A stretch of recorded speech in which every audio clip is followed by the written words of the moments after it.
aad iyo aad baan ugu faraxsanahay in uu noo qabsoomo kulankan waxa weeyaan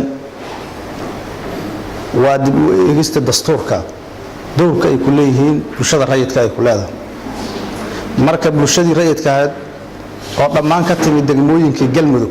haddana ku sugan caasimadii in kulankan u qabsoomo aad baan u soo dhaweynaynaa waan ku faraxsanahay meel kastood ka timaadeen soo dhawaada cidda noo qabanaysana waa u mahad celinaynaa waxa weeyaan qaranka qof walba meeshuu joogo inuu ku matala la rabaa ajandaha saaka idin hor yaalla iyo waxa laga hadlayo waa inaad insha Allah khibradda aad u leedihiin idinkoo ilaahay shay la arko ugu dhawaanaya waa inaad Soomaaliya oo dhan idinkoo ku matala shakhsi la arko ku matala waa inaad fiirsaan